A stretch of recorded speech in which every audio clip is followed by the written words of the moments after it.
Town of Prescott Valley, regular town council meeting, November 9th, 2023, call to order. Clerk, please call the roll. Here. Here. Here. Here. Present. Here. Present. Thank you, ma'am.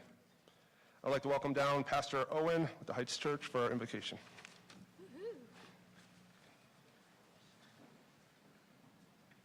Right on time. Thanks for the privilege. Let's pray together.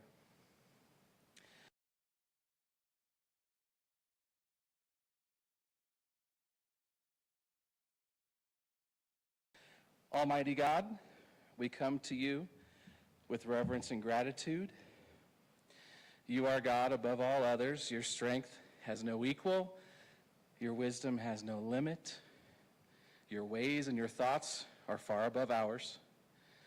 We acknowledge that any authority and power entrusted to us is ultimately delegated from you, and it's to be used to protect those in need of justice and promote well-being for everyone placed under our care.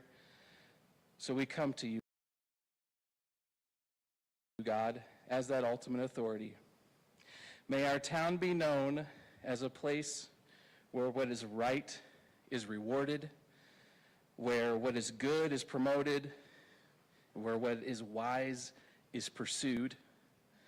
Protect us, God, from those who wish to do us harm, and from ourselves for decisions we make in ignorance and haste or from ambition.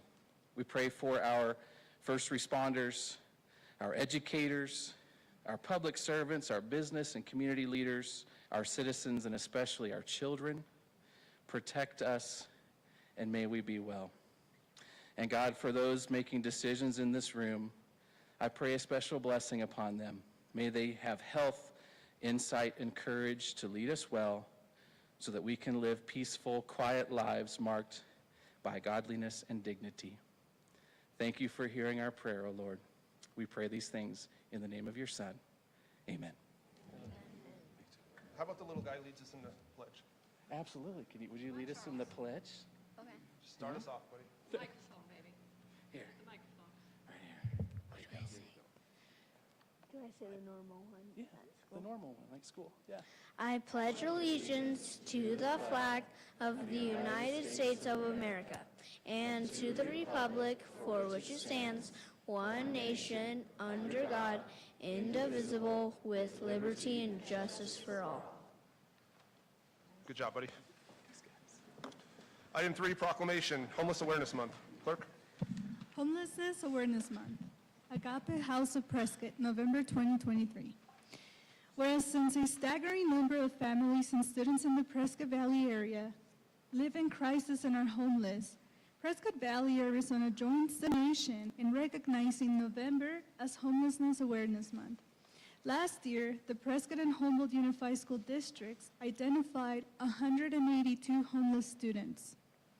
And whereas a healthy, supportive system is necessary for rebuilding lives, life skills training, mentoring, discipleship, and support are essential for successful transformation to the independent living for homeless families.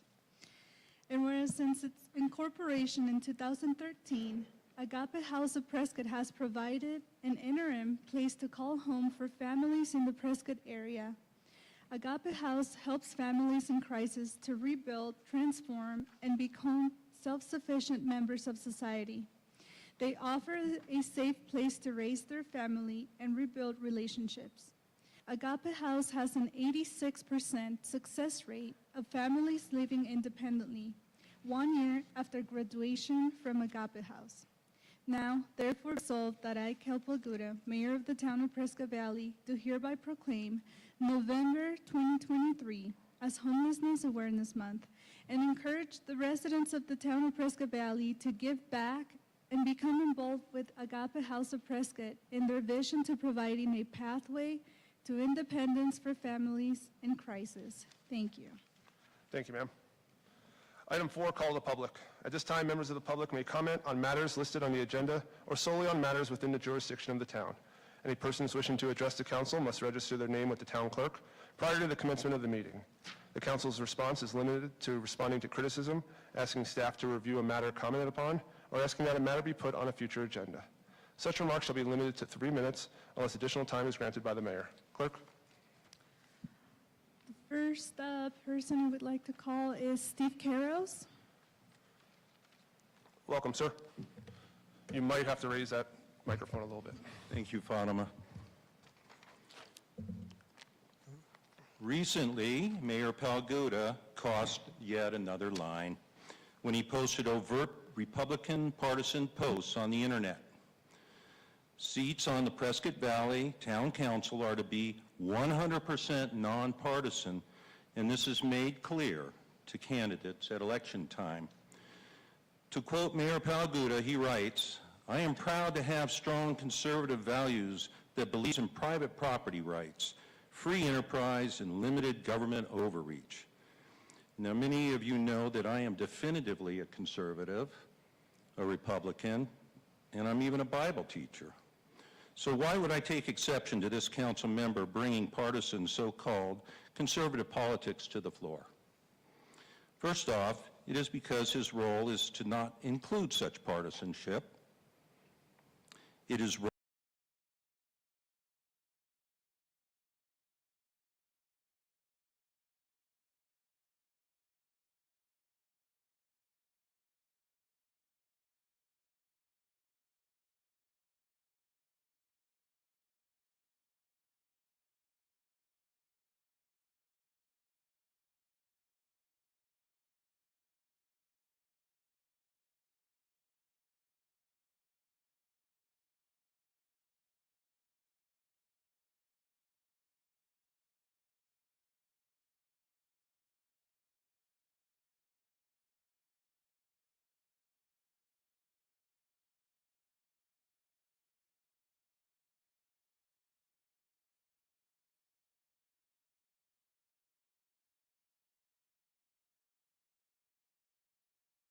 Prescott Valley Citizens Alliance, also known as PVCA, as a liberal, divisive Democrat group. This is an unfortunate effort to mislead people, as PVCA is no such thing. I happen to be a founding member of the Prescott Valley Citizens Alliance.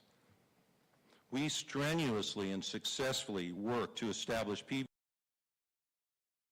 PVCA as a nonpartisan group of people from all sides of our community for the betterment of Prescott Valley. Mayor Palguda's efforts are an unacceptable, erroneous continuation of his attacks on free speech within our community of Prescott Valley, and particularly against those who disagree with him. Will the mayor do the right thing and correct his misstatements? Probably not.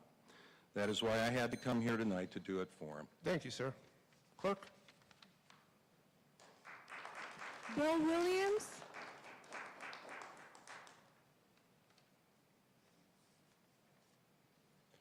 Bill Williams.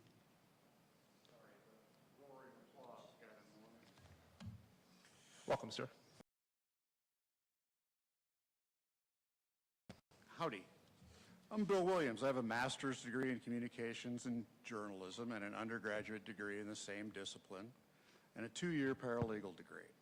The law fascinates me, especially when it matters to us citizens, such as in the library lawsuit and the Quailwood lawsuit. Dorn, the developer of Quailwood, is fighting in federal court in Phoenix with an insurance company to pay for repairs of Quailwood homes.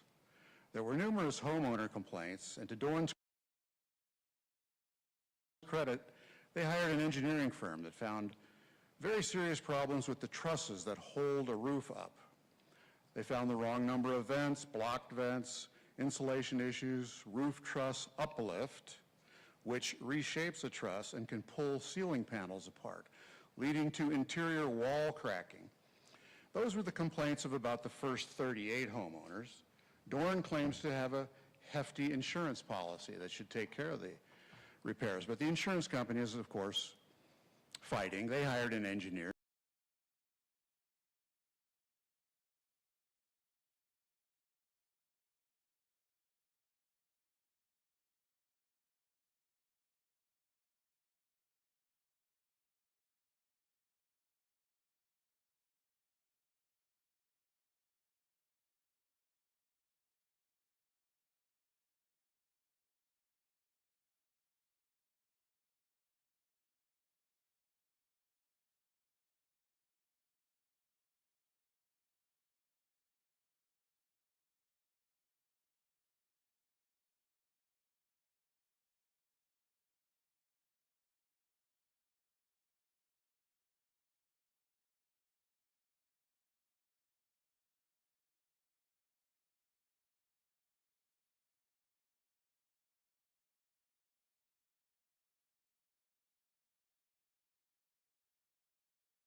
Thank you. Thank you, ma'am. Clerk? Kelly McCready. Welcome, ma'am. Thank you. My name is Kelly McCready with Busy Bee Learning Center. I'm a child care center on Florentine off of Navajo.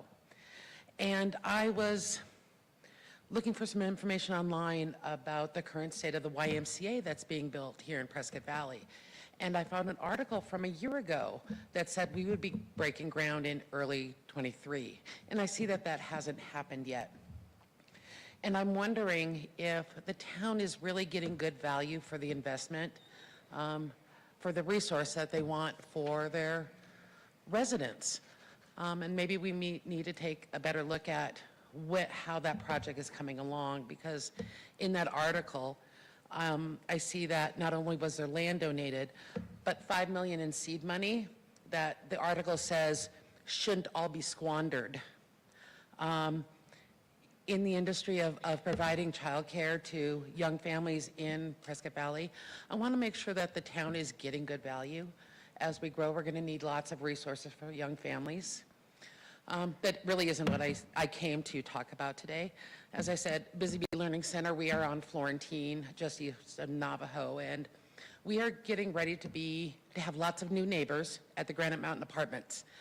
And God bless Florentine Road. It looks beautiful. It's just had a facelift over the last year and a half.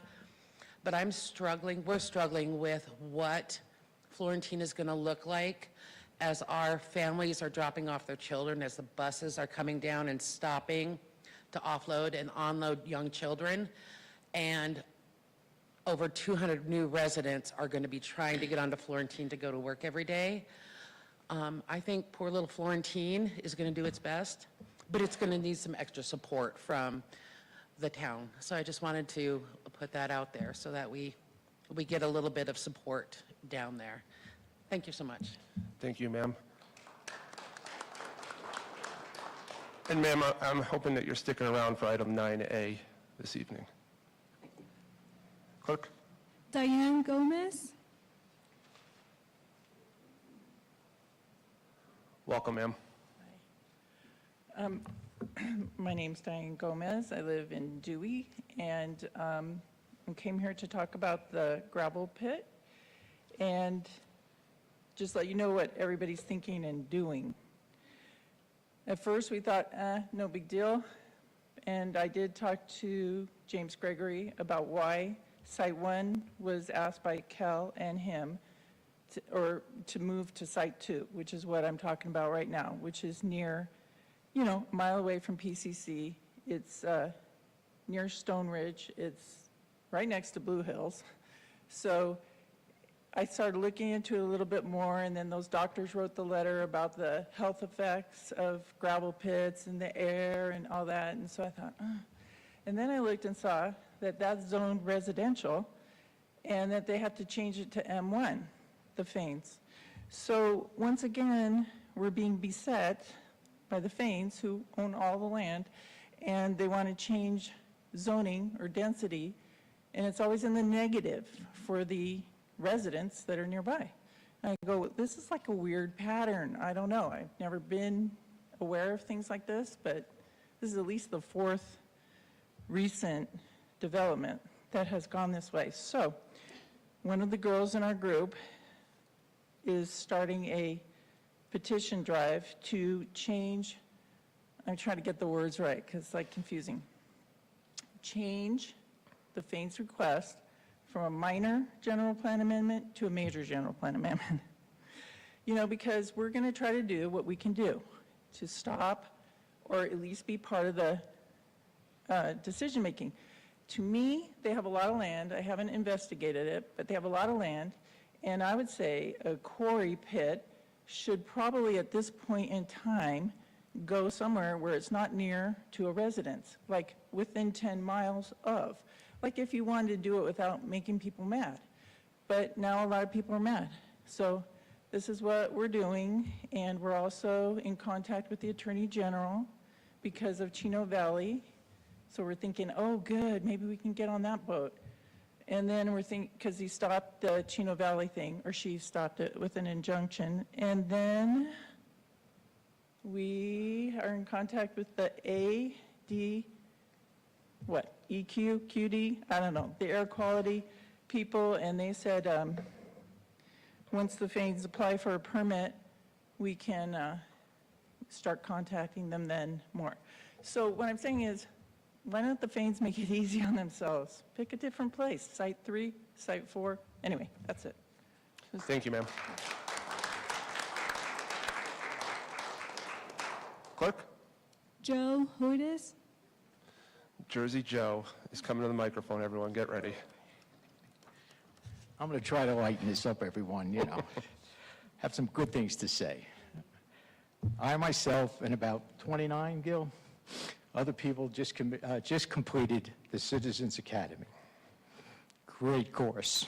Let me just run through, for everyone else here, some of the topics that were up there. I have a cold from fishing in the cold weather. That's my nose is running. The City Council, the Council Management, the City Clerk's Office, Fatima, Development and Neighborhood Services, Public Safety, these were my favorite, Chief Tyson and Scott Freetag, Public Service guys behind me, Public Safety, Economic Development, Chamber of Commerce, they were there, they were great. Community Services, Water Resources, Public Works, Finance and IT, and the last one, but not the least, was the roundtable at the end. These two guys did a fantastic job. Gil Davison and Ryan Judy. All right there. Fantastic. And I would advise everyone, if they can, they have the time, take this course. Very informative, and you'll enjoy it. Except for the night that Ryan takes off to go to the ball game because we ended up with crummy pizza. But other than that, we all had a good time. Thank you very much.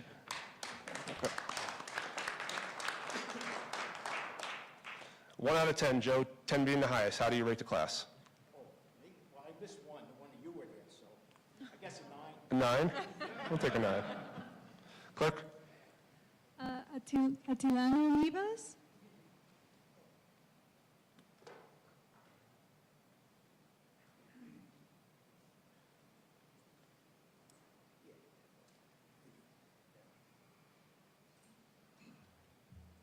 Welcome, sir.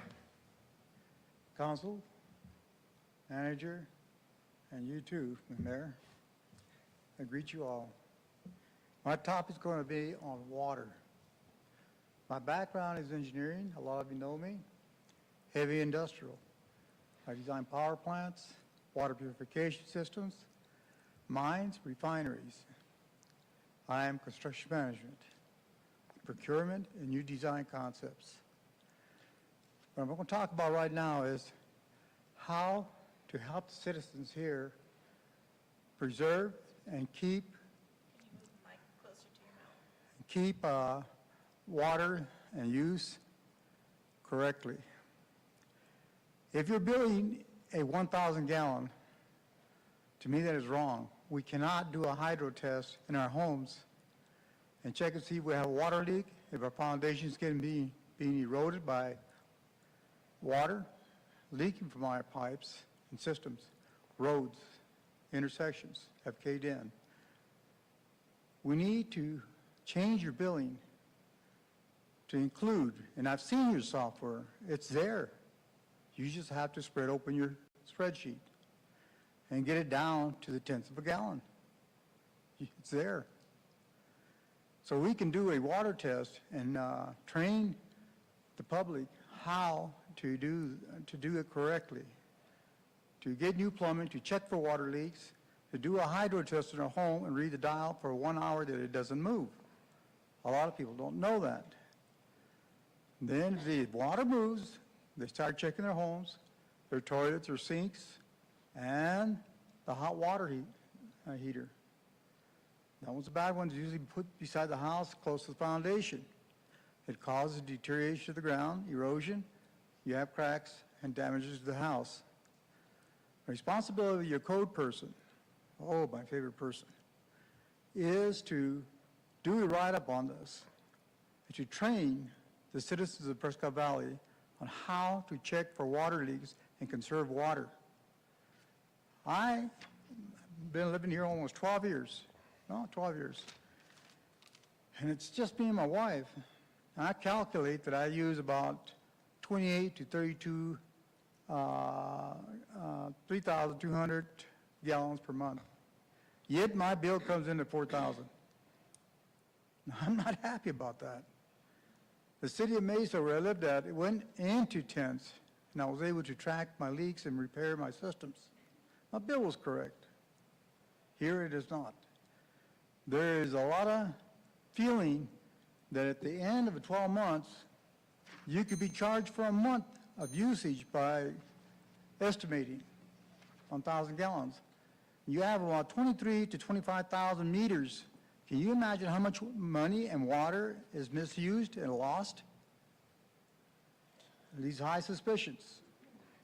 Mr. Olivas, I appreciate you coming out. More importantly, thank you for your service. Please share with the crowd where you served. I can't quite see it on your hat. Say again? The service, Oh, Navy Seabee. Navy Seabees. Again, thank you for your service, sir.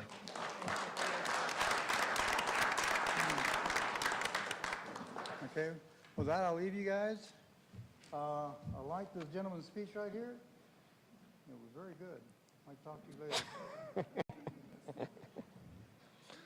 Clerk? Darlene Packard. Good evening, Good evening, ma'am. Mayor and the council. I am here at the request of former Councilwoman Laura Lee Nye. She asked me to read her letter in favor of the Y. So I'll begin. My name is Laura Lee Nye. I have been a resident of Prescott Valley for 24 years. I served on the town council for 17 and a half years, and I served as vice mayor multiple times. It is with joy and relief that I urge the Prescott Valley Council to move forward and finalize the building of a YMCA in Prescott Valley. Our families have been consistently vocal over many years in their desire for a YMCA in Prescott Valley.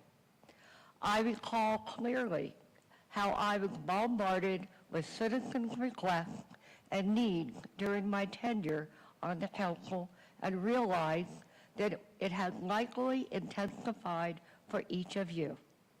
This, however, is an opportunity for each of you to literally improve the lives of your citizens and become part of Prescott Valley's history for doing so. Respectfully, Laura Lee Nye. Thank you. Thank you, ma'am.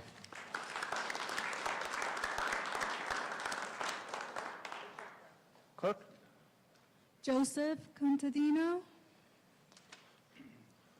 Welcome, sir. Good evening, Mayor and council members. My name is Joe Contadino. I've been working in Prescott Valley now for 28 years, property owner for 23 years, and I've been developing the Granville Master Plan community. I'm here to encourage you to approve moving forward with the YMCA. I think tonight is approval of an operating agreement. But this is an important element in the growth of the town. Back in 1995, when there was very little here, if you were here, you know how little there was. Bill Fain and the town council had a vision for what they thought the town could become. And in that time, Universal Homes became acquainted with Bill and the town, and we were lucky enough to take the initial steps in the creating of the vision that the town had. At that time, pretty much all of the tax revenues that the town residents spent went to other communities. There was very little opportunity for any goods or services here, you either went to Prescott, Flagstaff, or Phoenix, and you purchased whatever you needed, and they got all of our tax dollars. In the last 20 years or so, there's been a tremendous amount of growth in the town in terms of investment, where we now have goods and services that we could never get that are now here. And the town has grown, as I'd like to say, view it as a mosaic. The town is the sum total of all the elements that go together to make it. And there's small pieces and big pieces. It's like a big jigsaw puzzle. And when you have all the pieces fitting together and working together, this is a very great town. And it's coming. The council has been, had a vision over these last 17 years. Lorelei Nye was a member of the council, and all of the members that I've dealt with over those years have had a vision for the growth of the town. And I believe that the YMCA is a mosaic piece to the growth of the town, to the overall lifestyle, bringing people together as neighbors, creating community. And that's what makes the town great. And I believe that will happen if you go forward with it. Thank you, sir. Appreciate your time. Your time's up, sir. Your time? Yeah, It's over. yeah.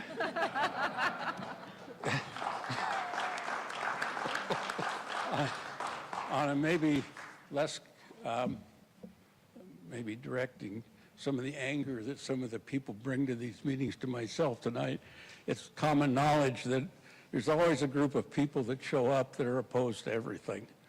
And generally, the idea is to close the gates, stop the growth, don't let anybody else in, and there's all kinds of reasons why we need to do that. Yes, sir. Thank you very much, sir. We appreciate it. So my hope would be, yeah, my hope would be that you continue to do what's great for the town. Thank and you its citizens. again, sir. Thank you for coming.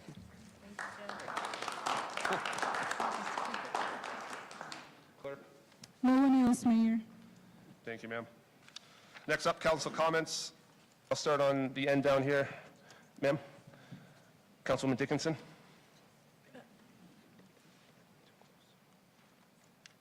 Good evening, everybody. Thank you so much for being here. So it's been a while since we've met the last time, and a few things have been going on. And I just wanted to share a couple of things that we were involved in. The Lions Club had a safe trick-or-treat at the Findlay Toyota Center. There were food trucks there. There must have been 20,000 people that showed up. I was working on the Kiwanis table as a volunteer, and there were more people than I have ever seen wrapped around the Findlay Toyota Center, inside and out, clear out to the parking lot. There were trucks up and down Main Street. It was phenomenal. And I just want to thank everybody for participating in this huge event that we had, and thank all the kids and families for coming out and sharing with us. Another thing that happened that particular day, we had the annual legislative luncheon with our legislators, State Representative Quan Nguyen and Representative Selena Bliss and State Senator Ken Bennett were here, and we had a very productive meeting and luncheon with them, and it is an annual event that we have with our legislators, and we want to thank them again for their hard work on behalf of our town. Thank you. Councilwoman? I just wanted to remind everybody that tomorrow, Friday the 10th, is Veterans Day, so please remember to fly your flags. Highway 69 will have the avenue of flags going down, and if able, Please visit our National Veterans Cemetery in Prescott, as right now the flags and wreaths are being placed at the grave sites of all of our fallen heroes. It's a salute to our men and women who have served our country, so just a reminder that tomorrow's Veterans Day. Thank you. Vice Mayor. Welcome, everybody. Thank you for being here. I want to announce an event that's coming up. Miss Madeline Stewart, who is a Down syndrome supermodel, will be here at Lessons by Lexi on November 17th from 7 p.m. to 9 p.m. And there's other locations in the valley that she'll be as well. But I taped this to the table outside if you want to take a picture of it. It's a must-see event, and the tagline is Beyond the Label, Better Together. So it's a must-see. And then I also want to congratulate our Councilwoman Hepperly. I'm reading a quote here.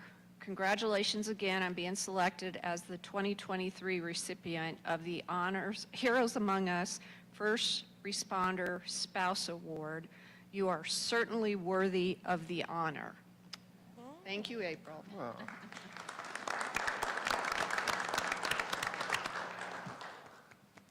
Councilwoman? Well, I just want to point out that award was given by Bethany's Gate Ranch, which is a nonprofit in Chino Valley that rescues horses and then uses the horses for therapy for first responders and veterans and their families. So that's the most important takeaway of that event. And then also, because we only have one meeting a month, I wanted to get this now because by the time we're back here, it will be over. But the Winter Spectacular is December 2nd from 2 to 8, and that includes the Christmas tree lighting and the light parade. I mean, it was a great event last year, and all of our events just keep getting better and better, so come on out. Councilwoman? Well, I have great news to share with everyone. We recently formed, as a part of the Prescott Valley Chamber of Commerce, we formed the Hispanic Business Association, and we've been successfully gather a few members every week, and so our organization is growing and is going to be a great platform for all the businesses, Hispanic owned, and from the county. We have a few that are not 100% Hispanic owned, but they want to be a part of it, and it's amazing, and I'm really happy about that. Also, I'm on the board for the YRMC Foundation, and there's great community services that are coming along that we're planning for next year. And it's just a great feeling to be part of the community and to have these amazing things happening for next year. So, Thank you, ma'am. I just want to make an announcement that this will be my last meeting for this year. I will not be here next month, and I just wanted to wish you all, happy holidays. You can clap if you want, Joe, it's okay. So I just wanted to let you all know that, but again, if I don't see you, happy holidays to everyone. Mr. Davidson? Mr. Mayor, members of the council, two things. Our monthly report for October, which is a summary of all of our stats from the departments and activities that have taken place throughout the month, will be finalized next week and distributed, available on our website for the public to also view. And I'm very excited to announce that we only have one more meeting in this location. And just so everyone knows, the library is under construction, if you've not seen that. And so we needed a new location. We have December, we'll be in here, and then we'll be going back in January. And we'll be starting our regular schedule again with study sessions and our 2 regular meetings. So thank you. Thank you, sir. Next up, consent agenda. All matters listed under consent agenda are considered routine by the town council and will be enacted by one motion. There will be no separate discussion of these items. If discussion is desired, that item will be removed from the consent agenda and will be considered separately. Council, we've all had a chance to review our consent agenda. If there's an item we wish to remove, please make that note. If not, I'll entertain a motion. Mr. Mayor,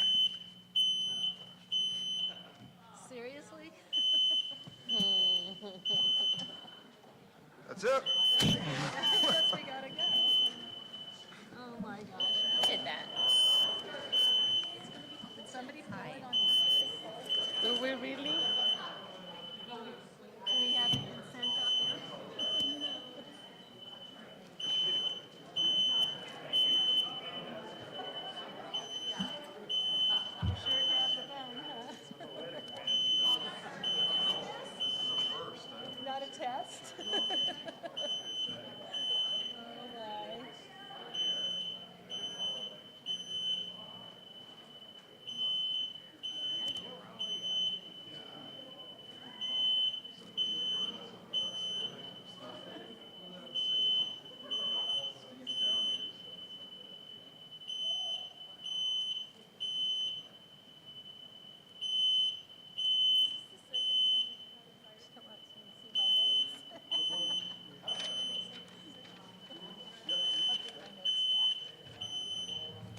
the fire.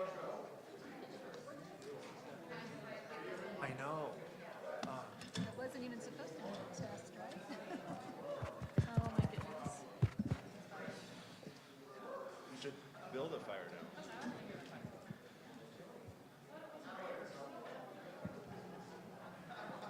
Okay. Where's the rest of the code? Flagstaff is getting further and further.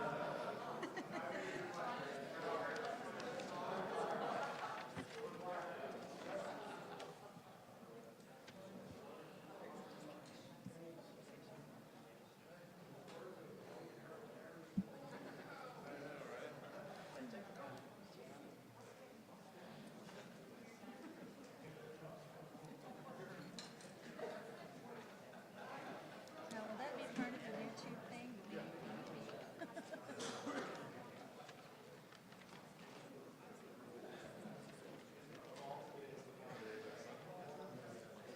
Where's April? And Brenda? Oh,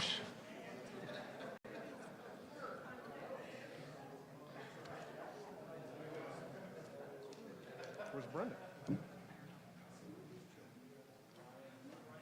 Well, thank you all for being calm during the emergency. Folks, before we get started, I just want to bring to light that this was Gilbert Davidson's fault, because earlier today, we were in the car, and he said, oh, tonight's going to be short. Don't worry, we'll be good. Now here we are. We got a fire alarm. I'll never say that again. Well, at least, I believe Councilwoman Hepperly's coming. Here's Councilwoman Dickinson. The cold air. We could start a fire now. I know.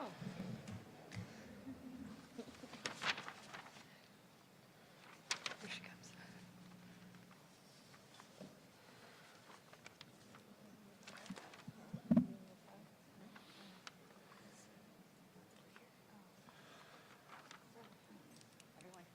I guess we'll be back on now.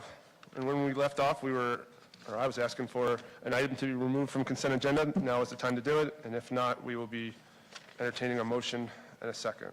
Mr. Mayor, I'd like to make a motion to approve the consent calendar, which includes the reappointment of Thomas Hickson to the Municipal Property Court. So thank you for Thomas for reapplying. So with that, I would like to make a motion to approve all the items listed under consent agenda by electronic vote. I second it. Clerk, please call the vote.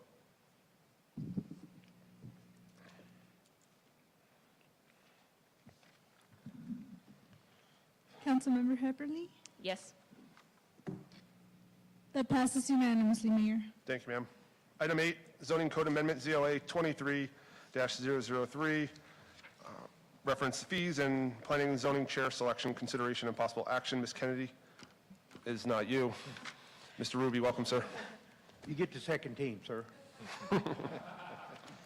Mayor, Vice Mayor, Council, the item before you is the second reading for the zoning code amendment 23-003. Staff has nothing further to add at this time. I'd be glad to answer any questions if you have them. Council, have any questions for Mr. Ruby? Seeing none. Ordinance number 2023-929, an ordinance of the mayor and common council of the town of Prescott Valley, a municipal corporation of Arizona, adopting by reference that certain document entitled Amendments Chapter 13 Zoning, Procedures, Fee Adoption, and P&Z Commission Chairperson Selection, ZOA 23-003, declared by resolution number 2023-2346 to be a public record, amending or repealing various sections in Chapter 13 that set fees, charges, fines, and sanctions to refer instead to the comprehensive fee schedule separately adopted from time to time by resolution of the Town Council, amending Section 13-2820 structure to clarify and streamline the election and terms of office of the Planning and Zoning Commission chairperson and vice chairperson, and providing that all other chapters, articles, and sections of the town code not herein repealed or amended shall remain in full force and effect. providing that if any provision in this ordinance is held invalid by a court of competent jurisdiction, the remaining provision shall not be affected, but shall continue in full force and effect, and providing that this ordinance shall be effective 30 days after its passage and approval according to law. Thank you, ma'am. Shall this ordinance pass?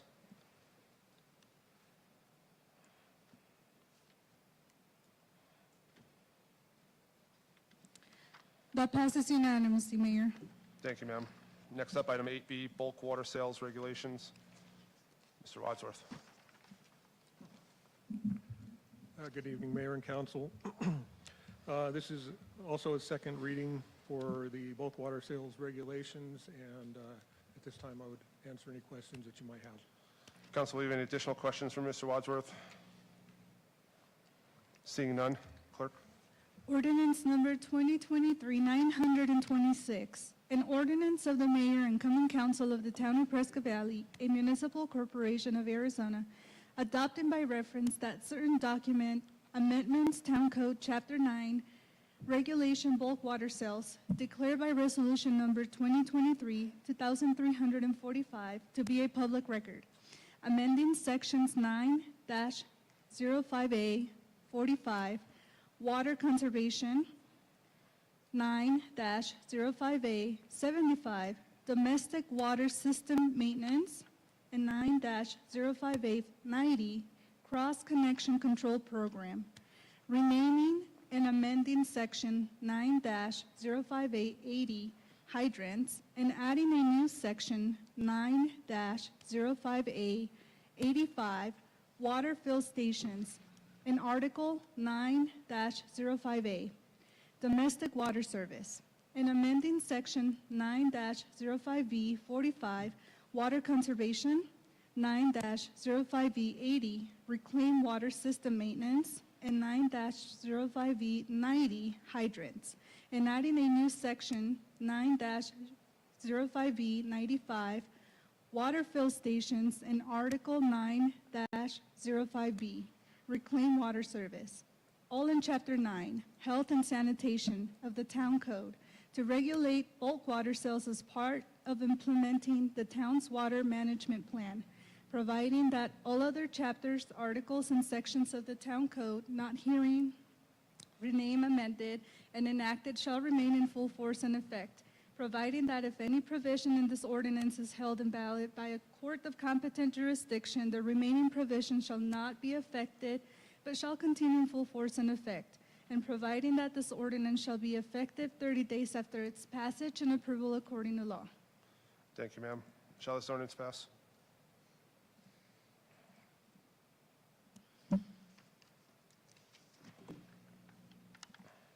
That passes unanimously, Mayor. Thank you, ma'am.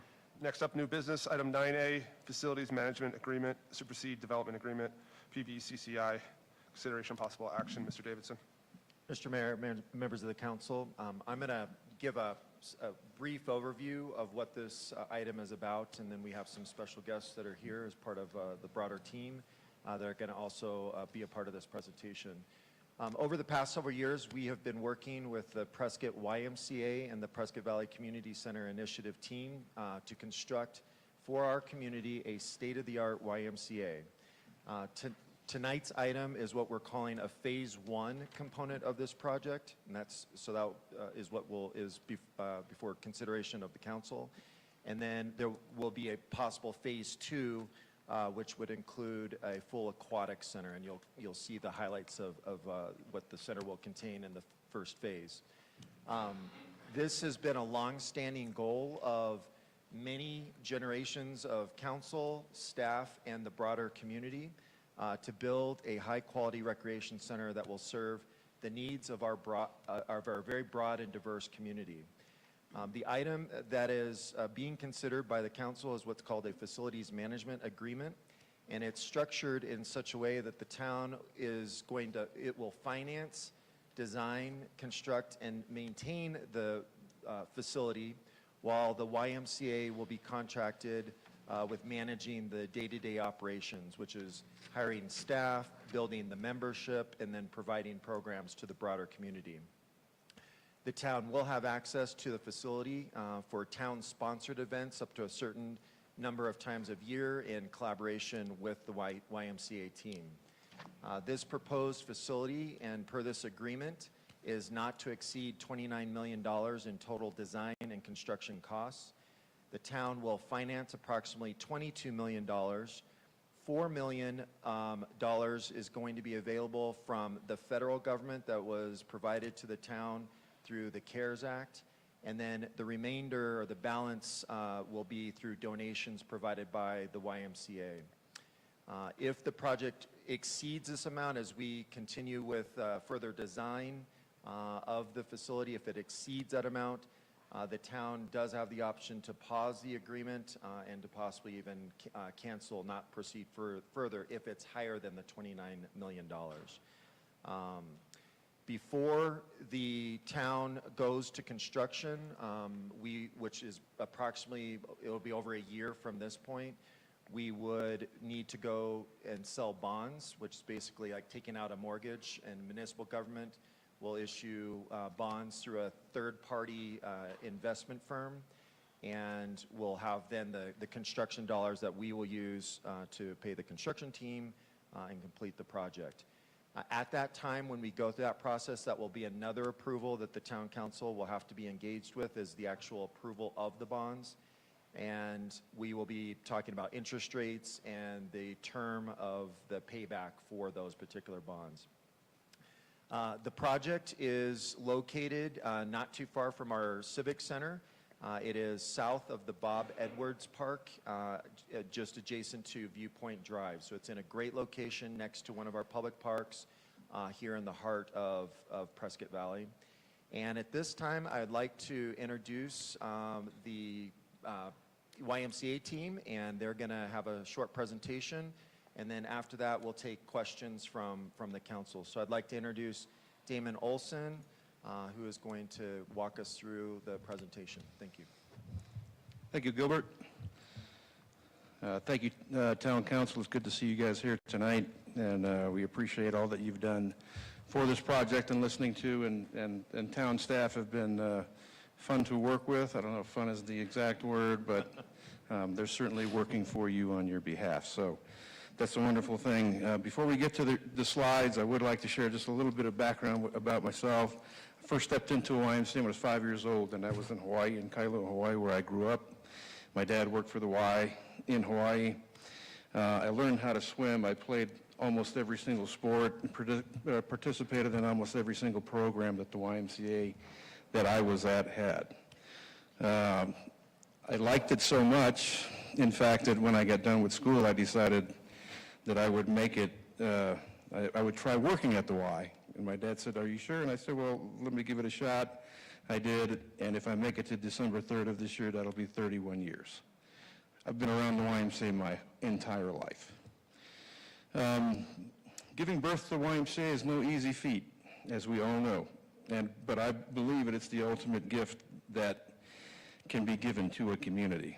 A gift that will yield generational dividends in the form of a safer and more connected community. More educated children will learn the values of caring, honesty, respect, and responsibility, and there will be opportunities for people to build lifetime bonds and friendships. It takes, when we started this most recent journey in 2019, we wanted to see if we could make this thing work. It takes a half a ton and maybe 2 tons of due diligence, which we have done. And it takes a lot of work by the town staff and by our team. So without further ado, let's get to the slides. Is it just a forward arrow button? Should be, yes. All right.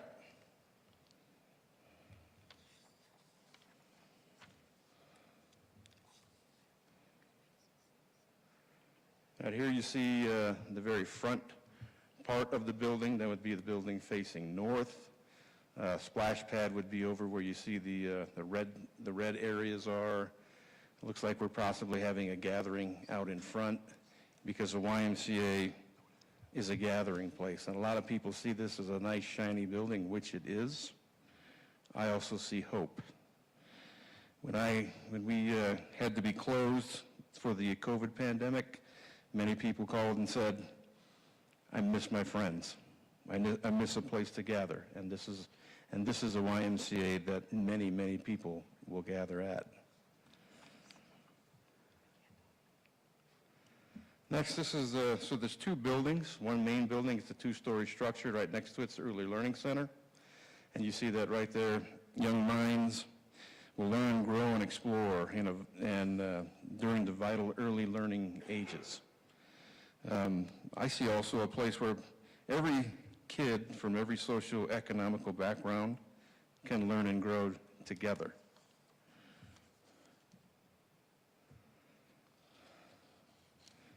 Here's a lobby, another gathering place. High ceilings you can see inside and out, down to where the fitness center will be in gathering rooms. It's beautiful. Grow Development did a lot of the architectural renderings for it. They've been along with our team for the whole time. They've built approximately 800-something YMCAs in their existence, and probably more in the future. But you see the Welcome Center and you see the lobby, but I also see a place where multiple generations create meaningful connections. Next, we have the gym. It's an outstanding feature of a YMCA. Many, many, many things happen in the gymnasium. It's divided there. You can see in the middle, so multiple programs can happen on each half. And during the cold weather times, you can see up above there's a suspended track where people can walk and run. So we do a lot of things in our gymnasium. And where people see a basketball court, we see sportsmanship and teamwork taught to kids through the guidance of a volunteer coach. At our YMCA in Prescott, in 1 week, we have over 49 events happening in that gym. Next, you see the group exercise studio, and it looks like we're getting ready to have a foam roller class. It's going to be fantastic, state-of-the-art equipment, sound, mirrors, and it's going to be awesome. But a lot of people see it just as, a workout studio. We see it as an experience that creates a sense of community while creating a healthy lifestyle. At our YMCA in Prescott, we have over 90 classes in a week that happen throughout this room here, the gymnasium, and 2 other rooms. So many, many, many classes happen there. Next, you see the upper level, the treadmills. In the fitness center, you can see views out to the south, I think out to the north, and over where the park is going to be. The location could not be any better. As Gilbert has mentioned, top-of-the-line state-of-the-art equipment for people to exercise. We also see members learning healthy habits and achieving their goals. Next, you see this microphone. Next, you see the Child Watch Center and the Child Care Center. This is where kids will go and play while mom and dad work out, giving them some respite. And they can also grow and learn in that area. That'd be an unlicensed area, unlike the licensed child care facility, which is the other building. But you can see this, this is a community center, but we see kids learning and thriving in that area. This is a community room. We'll have community rooms at this YMCA. People gather again. Many, many meetings will happen in these rooms. It'll have all the modern things in it that you would expect a new building to have. But where you might see a multi-purpose room, we see an investment in creating leaders in the future.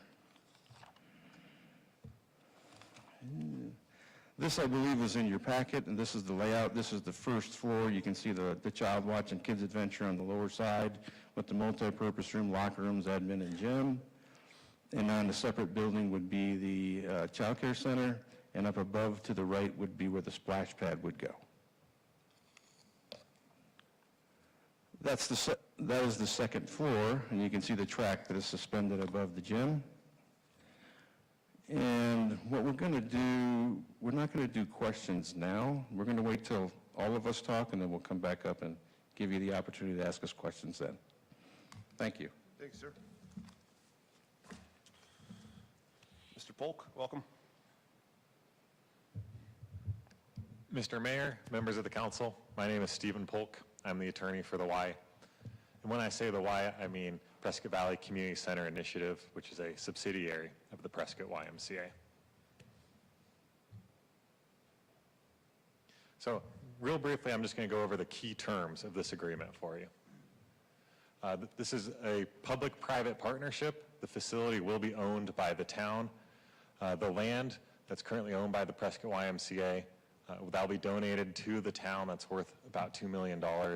And that land was donated to the YMCA by a generous donor. And then the Y will contribute approximately $3 million to help construct this facility. Of course, that money was fundraised, again, by generous donors.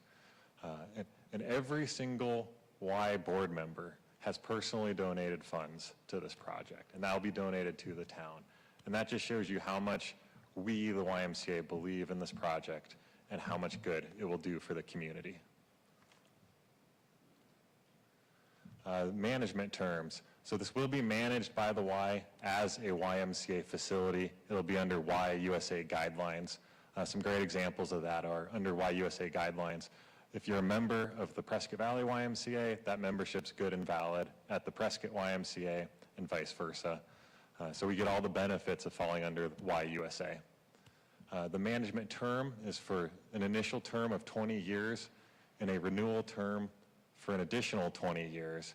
And that gives community members, it gives donors, it gives everyone the assurance they need to put their heart and soul into this project and to make sure this is the best possible YMCA. There are some great community accommodations that are coming with this. The parking lot for this facility, that will be adjacent to Bob Edwards Park on the south side. For many of our residents, we know that the Bob Edwards Park does not have sufficient parking right now. It gets parked up all along the roadways for children's sports events. So this parking lot will be open to the public. It'll serve Bob Edwards Park. It'll also serve the splash pad. That'll be free and open during operating hours. So people can come and park in this parking lot. They can go to the splash pad, they can go to Bob Edwards Park, or they can come and use the YMCA. The splash pad is going to have some state-of-the-art water recirculation system, where I know water conservation is really important to us. If you've ever seen the current splash pad that's there, that doesn't have a water recirculation system. By the end of the day, that water's running down the road and then kind of running off for quite a bit. So by recirculating the water, we'll have substantially reduce the water consumption. And then to accommodate the splash pad, there will be external restrooms that will serve the splash pad. Any of you who have a little one like I do, you know restrooms are a good thing. Financials, all of the revenues will stay with this facility. So all the membership dues, all the funds raised at this facility, they will stay in the Prescott Valley facility. There's no management payment by the town to the YMCA to manage this, and that is another huge and very valuable thing. Just by way of example, just 2 years ago or so in Colorado, there was a city, they built a YMCA, they did a facilities management agreement, brought in the YMCA. That includes a $500,000 a year subsidy to the Y, because it does cost money to run a YMCA. So it's huge. We don't have a management payment here. We're able to project out that we can make this work. That is in part through the phased approach here. So during phase 1 here, there is no management payment. And then the Y is responsible for all of its own launch costs. So that includes all the hiring staff before it's open, training them in the early years while building up memberships. The revenues aren't as high. And so we're projecting that'll be about $1 million cost actually for that launch cost. And that's something where the town's not going to have to pay for. The YMCA will be responsible for that. And we're going to do that through fundraising. So with the council's approval tonight, we will go out and we will launch a fundraising campaign to help cover these costs. And then the aquatic center. The aquatic center is planned for phase 2. It will be a really nice aquatic center. It'll be bigger and better than the Prescott pool. But this comes with the phase 2. And this is the most financially viable path forward. This is the right path forward to make the dream of a YMCA in Prescott Valley a reality. But we all know that a YMCA without a pool is not a YMCA. And so this is phase 2. And we as a community, we're all going to have to come together to be able to make phase 2 a reality. And so at this time, I just want to say a special thank you to all the donors that have already donated to help make this project happen. I wanted to say a thank you to the staff. They've been excellent to work with, and to the council for having this vision. And with that, I'm going to turn it over to to Wayne Bennett for some parting comments. Thank you, sir. Welcome, sir. Thank you. Mayor, council, staff, my name is Dr. Wayne Bennett. It's my privilege to serve as the chairman of the Prescott Valley Community Center Initiative. Near the end of the last century, it was also my privilege to serve on the steering committee that was delegated with the responsibility of building the Prescott YMCA. And during that process, we learned very clearly that there was even then a need for a YMCA in Prescott Valley. And so in 1999, in my capacity as immediate past chair, I was delegated the task of getting the ball rolling on building a YMCA in the town of Prescott Valley. As has been pointed out multiple times, that process has been undergoing since that period of time. Today, nearly a quarter of a century later, and after thousands and thousands of hours of labor, mostly by volunteers, we find ourselves standing at the brink of making that dream a reality. This has been and will continue to be a massive undertaking. It's not going to be an easy task. Making the commitment to do this is not an easy decision. The future's uncertain. But I can tell you this, when we built the YMCA, we had no idea that the COVID virus would impact our community the way that it did, the devastating effect that it had. And as a YMCA, what we did was we did what Ys do. We partnered with the governor's office to bring child care to the children of first responders and healthcare workers so that they could do their job.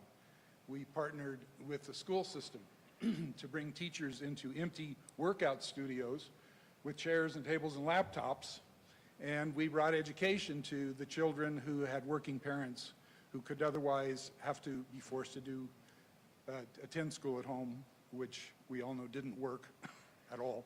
And so we created an environment out of adversity to fill those needs.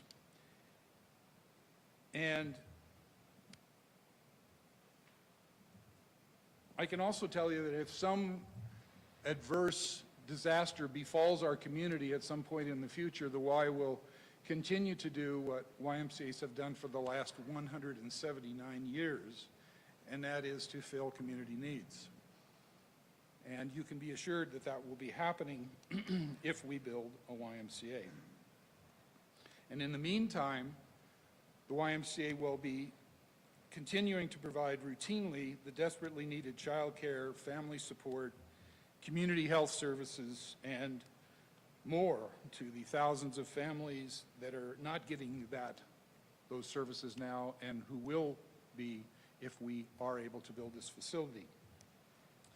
To think of this YMCA, and Damon touched upon this very well, as a facility investment or a fitness center or a gym is missing the point nearly entirely. It's like calling a home a house. The YMCA facility will be the vessel within which true community healing occurs. And I am sure that you, as a council, during your term of service to this community, will accomplish many great things. I can tell you that it is my opinion that the creation of being the council that will bring a YMCA to this community will be your legacy to this community. And I thank you for doing that. Thank you. Thank you, sir. Damien, you coming back up, or Mr. Polk, are you, all of you? I don't know. Thank you, Council. No, this concludes our presentation to you. We're available for any questions, but we do urge the Council to approve this tonight. Thank you. Gotcha. You might want to just stay up there, Stephen, just see if there's any questions or comments. I think everyone will have something to kind of say in regards to this. I'll kick things off with, basically, I believe, yes, it is a staple in our community, 100%. And I know not a lot of people, but people always question different directions of the town or what we do for certain projects. And there was times where people questioned the library being built, or the purchase of the event center, or the purchase of the wheelhouse, or even Santa Fe Park being built. And there's always going to be some questions. Nothing's filled with certainty. I get that. But at the end of the day, we still owe it to our residents and the children and the community as a whole, because not a week goes by, and that's no exaggeration, that someone doesn't ask about the YMCA, or how can we have a YMCA here, how they go to Prescott for a YMCA. I had about 50 kids from 3rd grade in my office last week, and they all wanted to know about that. They wanted to know about what a YMCA, where it was going, what it would be. Just having that idea or having that hope, it was something that's huge for them. So again, I'll add some more comments in a little bit, but I'd like to hear from council. Anyone? Councilman Gear. I think we all agree that the YMCA would be a wonderful addition to Prescott Valley. The Y was certainly important in my growing up. As a matter of fact, my father was an architect, and he designed the Montecito, California YMCA. So we know the value. Thank you, ma'am. Councilman?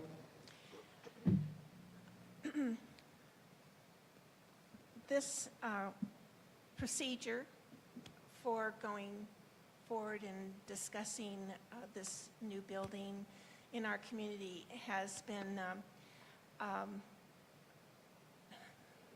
least of all, complicated, and has been, we've had a lot of information. Sometimes it has materialized, and other instances it has not materialized. And I am of the same mindset as the others here on the council, that this would be a wonderful benefit to our community, a wonderful contribution. We appreciate the donation from the anonymous source. We know who that is, but we know the endeavors of the PVCCI and their board, and the challenges that they have faced. We've received phone calls and emails, and I have knocked on at least a couple hundred doors in my neighborhood, talking to my neighbors about this project as well. And some are enthusiastic, some are not. The biggest part being that, of course, as you mentioned, the swimming pool. As I understand it, with this new agreement, this facility management agreement, the PVCCI, a little bit of history, in a 2 to 3 year period, promised to raise $10 million, but to date has $1.2 million in the bank. They indicated a while ago that they would have $3 million toward the building with a gym, child care center, and splash pad, and not to include the swimming pool or aquatic center, and by the end of this year, at least breaking ground, and that hasn't happened. This new agreement changes the rules and the outline of the original agreement as we had understood it. And it, as has been mentioned by Gilbert, will be giving the PVCCI another year to raise approximately $1 million in startup costs and to get the uncollected balance of the $3 million they need to have before breaking ground. This is how I understand it and how I've interpreted everything that I've read and conversations that we've had in meetings. In Exhibit D that was attached to this, these sums include pledges with contingencies.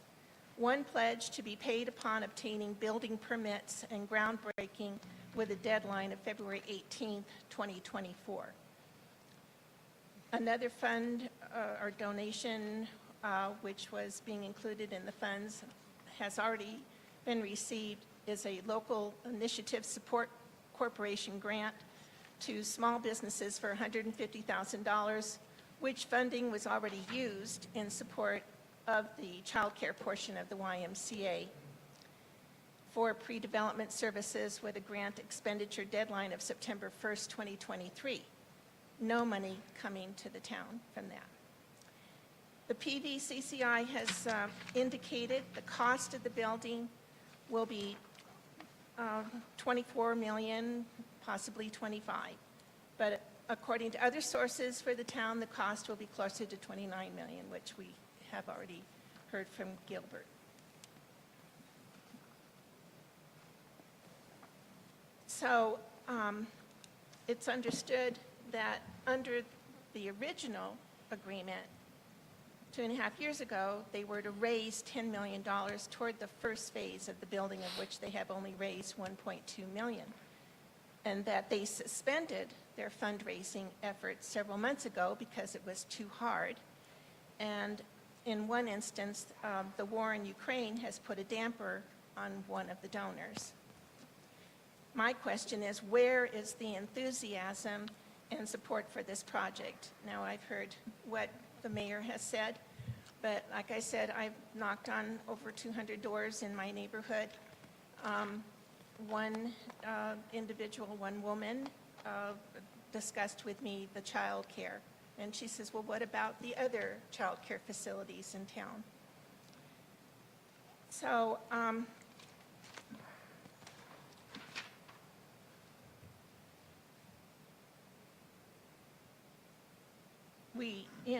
there are, as the one lady brought up, concerned businesses that they will be affected by this. And going on, the Prescott Valley right now survives on sales tax, which includes a food tax or grocery tax. As I understand it, the Arizona State Senate voted to eliminate the food tax in this last year's legislative session, but it was vetoed by Governor Hobbs. If this is brought up again next year, we could face a $4 million deficit to our general fund, which would affect our road maintenance, city services, and public safety. And that would go on until that would be changed in another way. If funds could be raised someplace else. But you're probably very aware of that food tax and how it affects at least 70 out of 91 towns in our state. Considering other financial responsibilities our town has at this time, the wheelhouse is mentioned here, Findlay Toyota Center, the upcoming purchase of Glassford Dells Regional Park, the continuation of the Yava line. We have a few others as well. My feeling is the timing is not right for this project. The money is just not there. We would be shutting down the Bob Edwards splash pad that we just recently put in to build the new splash pad for the Y. And when or if we will build the aquatic center for the Y, we will fill in and close down the Mountain Valley Park swimming pool. What this current agreement entails is just the building, the gym, the childcare, and the splash pad, no pool or aquatic center, which is what most people are interested in. In the matter of the childcare facility, that the Y would provide the pictures and data provided as shown. It would be a state-of-the-art facility similar to one in Colorado that was visited by our staff. But I understand there are a number of Ys that belong to the Northern Colorado Y as a conglomerate. And they all support each other. Some of those facilities are between 50 to 100 years old. And some of those towns have populations between 100 to 350,000 people. And we're still under 50,000 people here. This YMCA would be an asset to the community, and I'm sure we would be very, very proud of it, and I know I would be. I have spoken to a few of our existing child care facilities, and the biggest need in our community is infant care, 0 to 1 years old needing diaper care. I understand special certification is needed to have this kind of care, and there are only 2 of these facilities in our area who have it. From what I understand, the Y does not intend to have this. They will provide child care for ages 2 through 12. In light of this, and as a fiduciary steward of our town, and as much as I would like to have this as a legacy to my name, I cannot support this project at this time. Thank you, ma'am. Councilwoman Schumacher? Again, I liked what you present, and of course, I'm like everyone else. You offer me a shiny new car, I'm going to want it. My car has over 200,000 miles. So it's something that I have to now shop for. When I look at this building, I love what I see. I just don't like the cost. So it's not the cost of what it is, because I understand I'm in construction. I understand construction very well. In 2006, China decided to build a huge dam, and concrete from all over the world, including Arizona, was shipped to China. That meant we could not get concrete products to start foundations. We couldn't do grout for putting in tile. It was a burden to all of the construction company across the world for China to build a dam, and nobody was given notice. That's not something anybody anticipated when you're out bidding for doing jobs. I was in a log home building company. So there's so many unforeseen things that we cannot predict. We didn't predict that with COVID that the cost of building something was going to not only double but triple. The price of materials has not yet come back down. I think the economy, with the way it is now, we have a presidential election next year, and things could change. So for me, I would like to table this one more year. I know it sounds horrible because I don't want to say let's postpone it. It's been something that's been in the works for so long. It's wanted by everyone. I don't think anyone here doesn't want a YMCA. Of course we do. We want child care. We're talking a membership of about 3,000 people to support this facility once it's built, from what I understand. And when we're talking the $29 million, this is just for the child care center. This is not the entire project, correct? Councilwoman, no, that's for the entire Phase 1 project, everything but the aquatic center. And we're talking over 40 years almost of payment, regardless of whether or not it's ever completed. When we enter into this, it means whether it's successful or not, whether it's shut down or not, it means the town is now obligated to go forward for 40 years, right? For us to make this happen, it means all the citizens are going to need to want to be on board for this. And I don't think all the citizens of a town of 50,000 are going to be able to utilize this facility. We all want to, Maybe we'll get around to it. Maybe we'll have it. I have 3 swimming pools at my availability living in Granville, and I don't get to go swimming because I'm working too much. So that's the hard part, is saying, is the need necessary for everyone, for the coffers of the town of Prescott Valley to enter into this agreement at this time? I wish that everybody was in a different economy right now, to where everybody felt confident that their money would stretch, that they could donate toward this purpose, or I think fundraising would be a little easier. It's just right now, I think times are so tough, and people are finding themselves homeless, they're finding themselves hungry, that I think the needs out there are otherwise than just childcare. What if the supporting companies that have the employees, that have the children that need this facility, what if they have a huge layoff and those parents are no longer able to put their children there because now they're home with their kids? It's just a consideration that's kind of scary at the moment. I totally support that we need childcare. I love the education aspect of this. My parents were educators. I get it. I didn't get to go to this facility when I was younger, where I lived, but I understand the need. I understand the want. I understand the pretty package it comes in, but I don't want it to hurt the economy of other companies that are currently in the child care business in this area as well, and I don't know that they're at max capacity and having the need for overflow. I think when one company opens, you have to worry, does it take from another in order to succeed? You know, I have a hard time saying yes right now. I'm also in real estate. I wear many hats. And I think when I hear a customer say no to me, what they're saying is no, not now. It's not that I don't want the project, I do. I'm just having a hard time with saying that I'm going to commit funds from our coffers for the next 40 years. It's going to be a burden, not just a legacy. And it is hard on our hearts, it's hard on our shoulders. Everybody may want it because it's such an exciting project, but do they understand the costs? Do they understand how hard it is to raise funds right now? And that's where I'm going to leave it back to you. So thank you. Thank you, Councilwoman. Mr. Polk, you want to respond to anything so far? Sure, yeah. Councilwoman Schumacher and Councilwoman Dickinson, your concerns are well stated.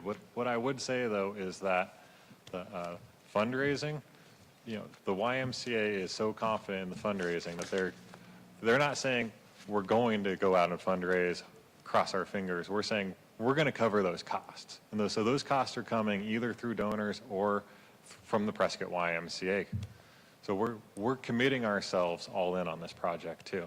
What I'll say is we've been in constant dialogue with donors, and we have very significant donors already that say we want to donate, and what we're waiting on is the commitment with the town, and so the signing of the agreement. So we're ready to go tomorrow, sending out funding request letters.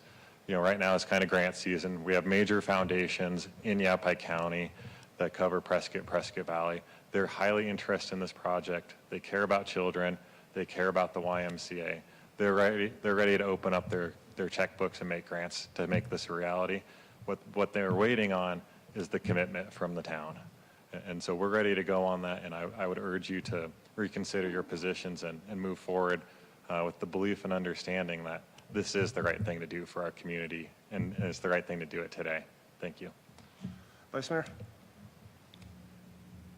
I'm sorry, I didn't realize it's okay. Oh, okay. Councilwoman Hepperly, I was just going down the line.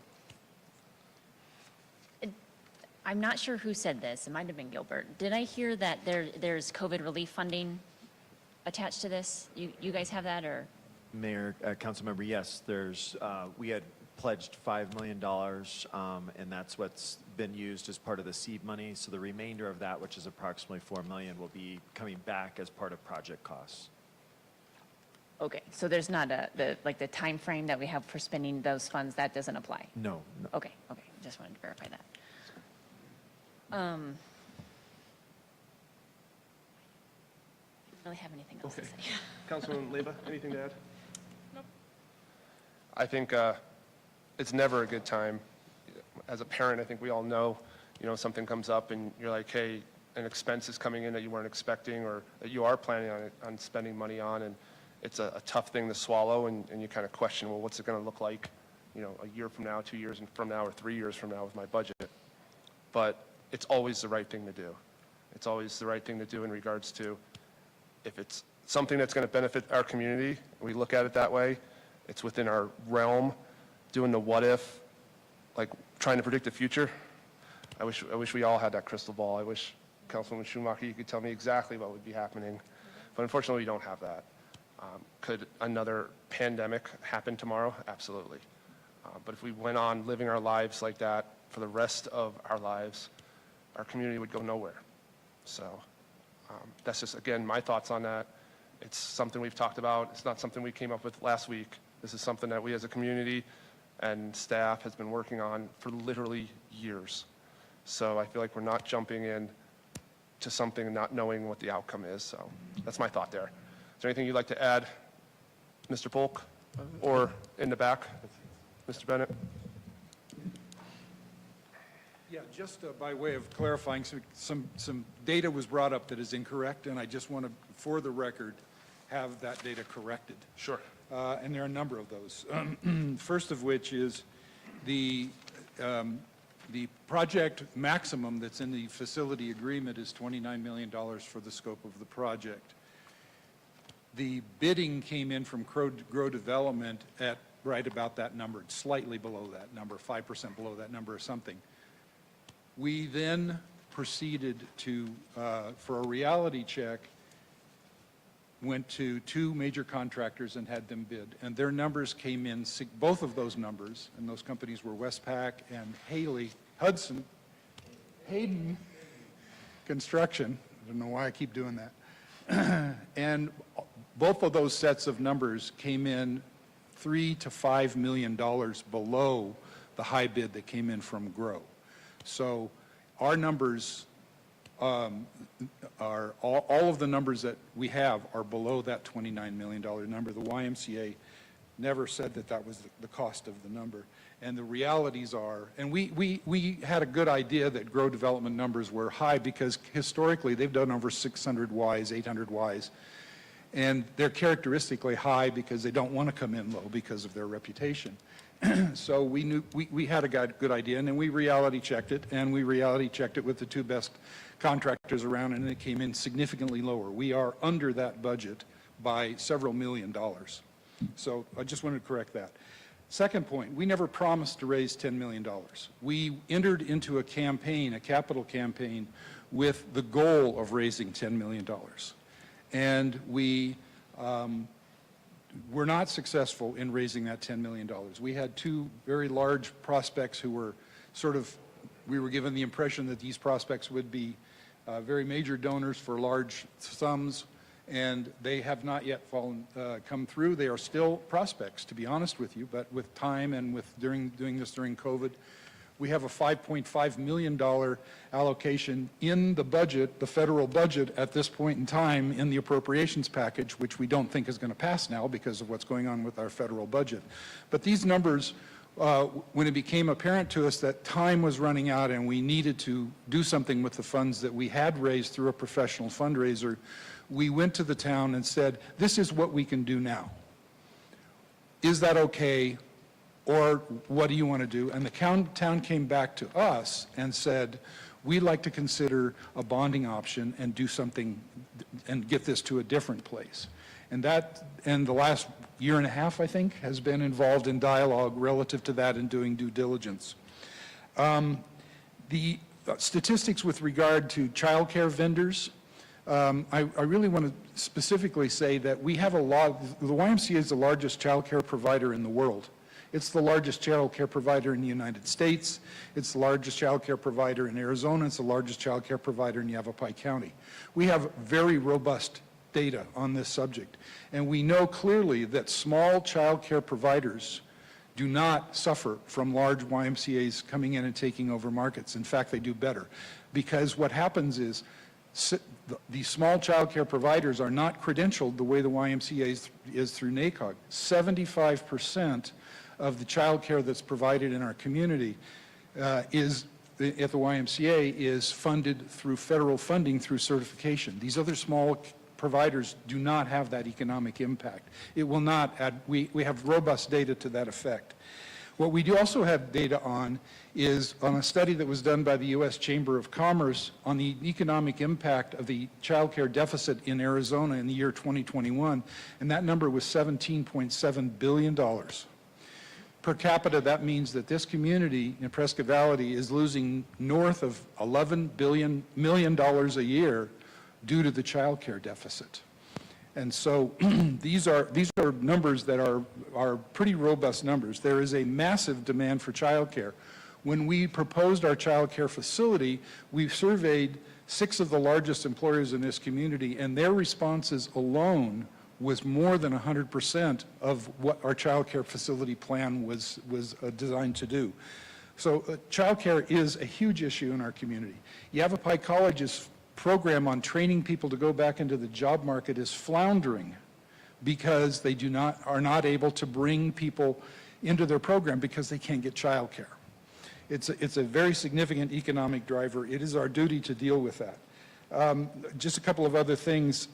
With regard to the Colorado facility, the issue that was raised, the Colorado facility that was used as a prototype for this is part of a chain. However, YMCAs have very good bookkeeping systems, and that facility is completely self-supporting and does not rely upon other facilities. That's one of the reasons why we use it as a model. Finally, I would say that our data suggests that, and specifically I'll tell you that the data was that we went to Westpac when we did our first original cost modeling, and they gave us numbers, and that was 2 years ago, something like that. We went back to them again quite recently when we've revisited this, and their numbers, and our dialogue with them was their bids are lower. The costs are dropping and are going down. So we are not highly concerned about the inflationary components. And my other understanding is that the bonding here would not be funding for 40 years. It would be funding for a much shorter period of time, and I think Gilbert can verify that. So I just wanted to make sure that some of those statistics and numbers were some reality was brought forward on those. So thank you. Thank you, Council, for your consideration of this very important project. It is a project that will go into the future in a very, very good way. We look forward to working with your staff. We appreciate your passion about this, Mayor. It's a big undertaking. This doesn't get us all the way home. We have work to do if we decide to move forward, and just thank you for your consideration. Thank you, sir. Mr. Mayor, I'll close with one parting comment, and that's, the finances they're scary, right? They're large numbers. But the cost certainty that we get with this and the cost sharing between the town and the YMCA and the obligations we're taking on, they pencil out in the budget. And that's not us. That's, I'd look to your staff on that. The staff recommendation is to approve, and that's because it pencils out in the budget. So I urge you to approve this today. Thank you. Thank you, sir. Anything else to add from staff? The only additional clarification is when we get to the actual bonding discussions, we will be looking at 20, 25, and 30-year bonds. So we'll price out interest rates and pay, amortization schedules on that. Thank you, sir. Any other comments or questions for staff before we call for a vote? Or call for a motion, please? Seeing none, I'll entertain a motion at this time. With a motion, can I have a second, please? You want me to Oh, read I'm it sorry, first? that'd probably be good if we had actually read the motion. I apologize. I make a motion to approve the Facilities Management Agreement with Prescott Valley Community Center Initiative, LLC, to supersede the current development agreement in anticipation of the town constructing a new initial YMCA facility that will be managed by PVCCI. With the motion, I see a second from Councilwoman Greer. Clerk, please call the vote. I second it.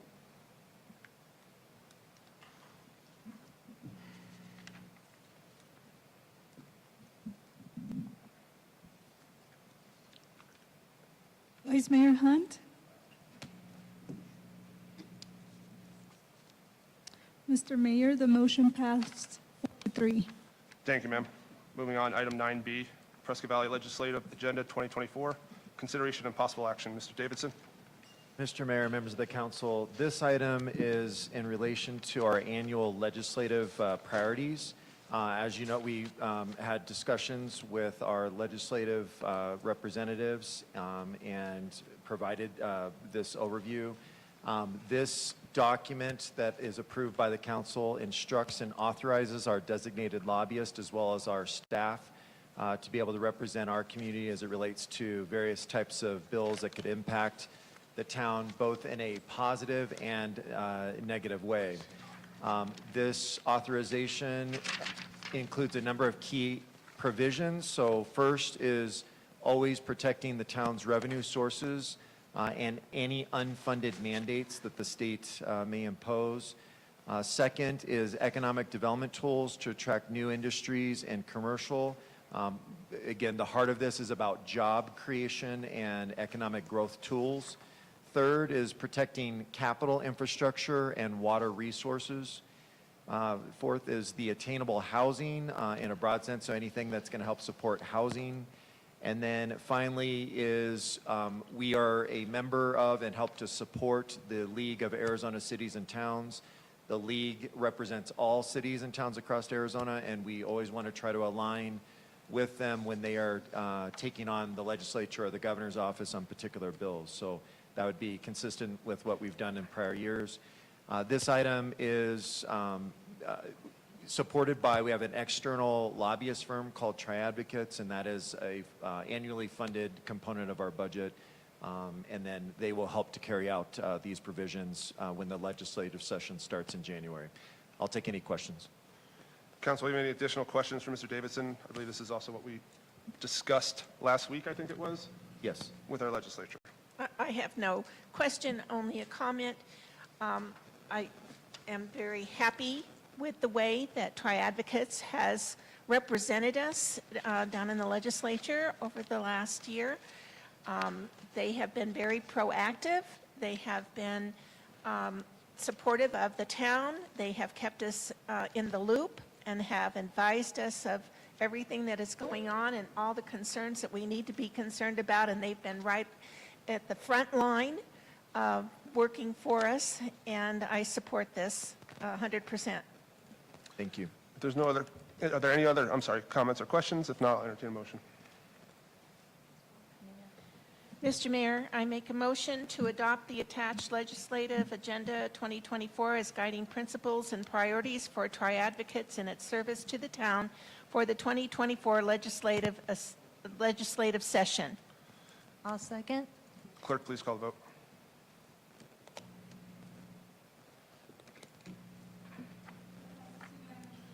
Thank you, ma'am. Next up, item 9C, FDP 23-016, Bahama Bucks. Mr. Ruby. Mayor, Vice Mayor, Council, the item before you is the final development plan for Bahama Bucks.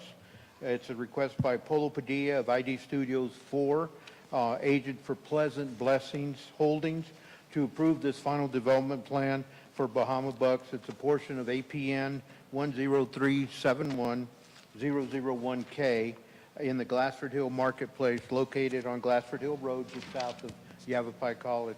The plan provides for development of a fast food restaurant of approximately 2,052 square feet with an additional 537 feet in outdoor dining area on approximately an acre pad.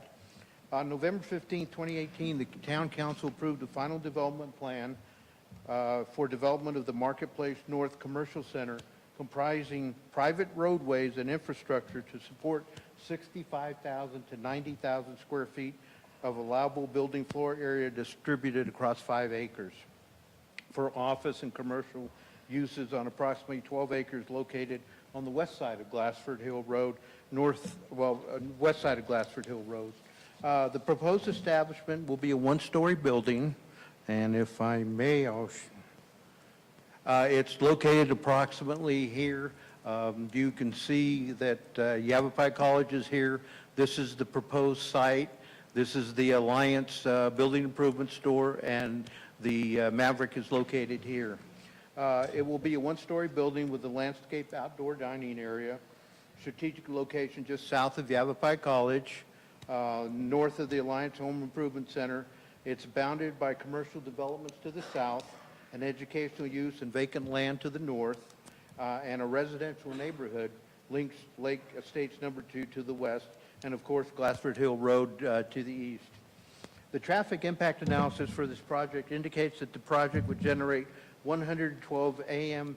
peak hour and 95 p.m. peak hour trips. This is the layout of the site. I'm sorry, let me go back one. As you can see, the ingress and egress is off of Glassford Hill. This is a private drive, which will link to another private drive going south on the project site. The internal commercial private driveways will be required to, prior to any final certificate of occupancy, so ingress would be here and here.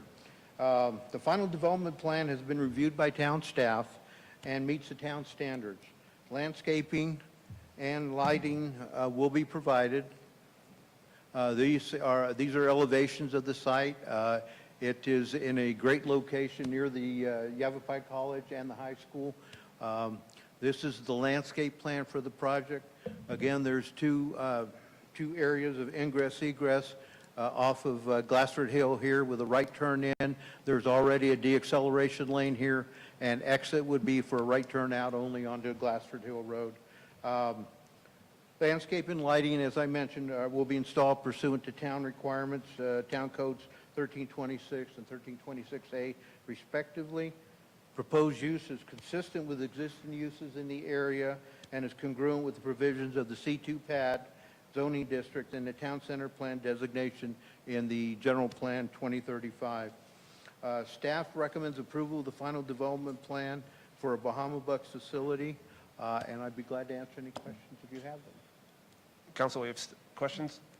There is a second egress across the bridge going towards Maverick, is that correct? There's like Yes, another exit that they could also... That would be one of the private drives that would be here Going and down. would go down south to the 'Cause then they Alliance. could- So they could also take a left at the light to go back, because when you're saying there's a right turn only onto Glassford Hill, if they go out the other way, they will be able to take a left at the light. It will be a right turn only. Okay. And that road is already in. Yeah, So we can correct. see that. Okay, just wanted to make sure. Thank you. Vice Mayor? Ernie, can we ask them if they could, I know they're doing the minimum standards of landscaping, but could we ask them to upgrade landscaping along Glassford Hill, please? Because it's pretty skinny. I agree with Lori on the landscaping. We will make sure or if you'd like to condition it that way, we'd love to do that, but I think we can have a conversation with the applicant, and they'll be glad to do that. With the outdoor patio, can you point out where that's going to be, please? I believe it's in this area here. So it's going to be covered, Yes, it's going to be a covered And- outdoor dining area. and the landscaping around that area, what, can you show your, Well, there's landscaping Laser. here along Glassford Hill, and there's some internal landscaping in the parking lot throughout here. But this is the main area here, and this is the Glassford Hill.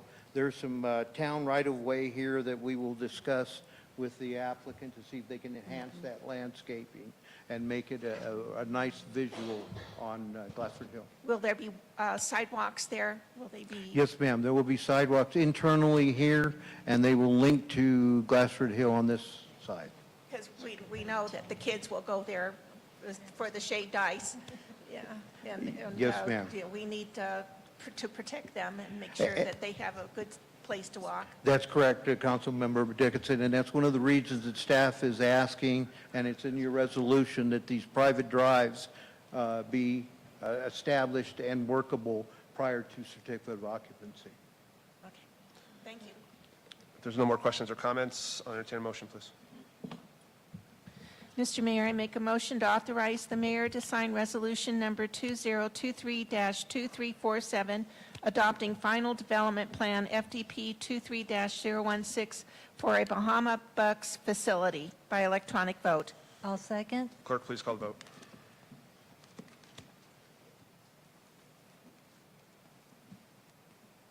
Vice Mayor Hunt? Sorry. That passes unanimously, Mayor. Thank you, ma'am. Last item, item 9D, noise code amendment, consideration of possible action Lieutenant Hayes, welcome. Good evening, Mayor, Council. I'm Dan Hayes. I'm one of the patrol lieutenants for the police department. Municipalities nationwide have a role in regulating noise within the community. Noise can be reasonable and necessary under certain circumstances, but unreasonable and a public nuisance in others. Noise regulations have traditionally been based on subjective evaluations by enforcement personnel based on specific facts. However, in recent years, enforcement has been augmented by the use of specific measurement using specialized instruments. Regulations may be enforced by police personnel, typically in nighttime hours, or by other code enforcement officers, typically during the day. As the town of Prescott Valley has matured in size and variety of uses within its borders, the town council has occasionally amended the noise code to address specific issues. However, the code has largely retained its traditional approach of subjective evaluation by enforcement personnel. Recently, the town has noted an increase in complaints from occupants of residential zones located adjacent to commercial zones about noise produced by entertainment venues within those zones. Similarly, the Prescott Valley Town Council has continued to develop with the Prescott Valley Town Center has continued to develop with new entertainment, business, and residential opportunities, all located in close proximity to one another. To ensure a proper balance of interests, the Town Council asked town staff to review municipal codes throughout Arizona to see what they may offer in this regard. The staff has now conducted the requested reviews and met internally to discuss how identified new regulations might increase the effectiveness and responsiveness of noise enforcement. The primary code changes that we are recommending in the new code provide for the use of sound level meters to measure specific noise levels in decibels to determine noise violations in certain circumstances and assist with determining whether noise is unreasonable in other circumstances. Adding a rebuttable presumption that noise levels over 60 decibels between the hours of 10 p.m. and 7 a.m. are unreasonable if they can be heard beyond the property line of the property where the noise originates. Specifying as unlawful certain noise levels during certain time periods originating from designated commercial zones to residential dwellings in adjacent residential zones, or from commercial areas to residential dwellings in the town center, as measured inside the dwellings with all windows and doors closed using a calibrated sound level meter. Specifically prohibiting sound amplification systems operated on public property or rights of way, producing noise plainly audible or vibrations felt at 50 feet in any direction from 8 a.m. to 10 p.m., or plainly audible or vibrations felt by anyone other than the operator between 10 p.m. and 10 a.m. Specifically prohibiting sound trucks and related sound amplification devices attached to vehicles that emit a loud and raucous noises.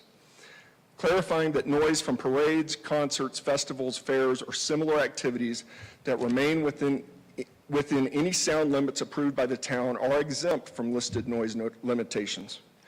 And clarifying that noise from athletic, musical, or cultural activities or events, including practices and rehearsals, conducted by or under the auspices of public or private schools are exempt from listed noise limitations.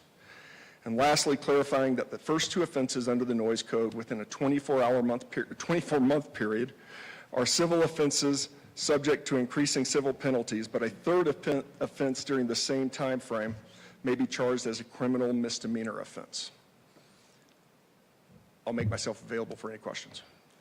Lieutenant, I just have a quick question. Would this apply to if a resident has a neighbor with a very, very loud car? Does it apply to that and say they leave early for work or something and it disrupts one neighbor versus another? Does that apply to this or no? According to this, yes, sir, it could, but it would need to have the sound decibel reader there, that sort of thing. Sure. Yeah. And we're anticipating on purchase. I'm guessing we don't have those currently. We don't. I've reviewed prices for a calibrator and some readers. It's very reasonable. It wouldn't be a large purchase at all. Okay. Thank you, sir. Yep. Councilman? I had a similar comment because I have a neighbor, 4:30 every morning, Yeah. starts his car up, lets it run for a half hour before, I think to myself, the price of gas, and he lets it run for a half hour, 4:30 every morning. Yes, ma'am. Turns on all the motion lights. It's quite the deal. Yep. Also, the list of vehicles, I noticed that you did not have motorized bicycles. And in my neighborhood, we have 2 or 3 that are, that's their hobby, making these motorized bikes and up and down the streets constantly. And I see them on the road quite often as Right. well.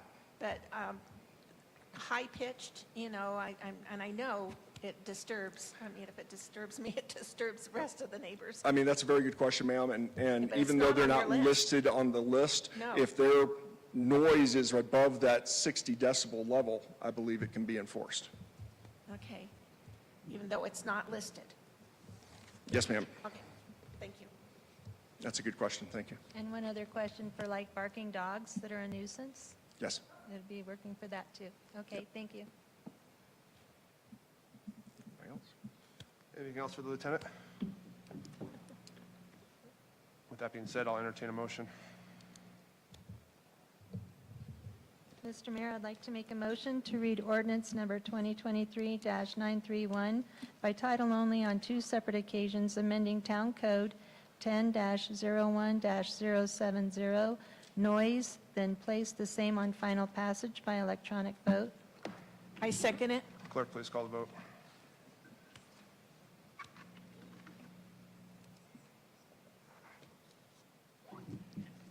Vice Mayor Hunt? Thank you. That passes unanimously, Mayor. Thank you, ma'am. Can I have a motion to? Ordinance- I'm sorry, go ahead. Ordinance number 2023-931.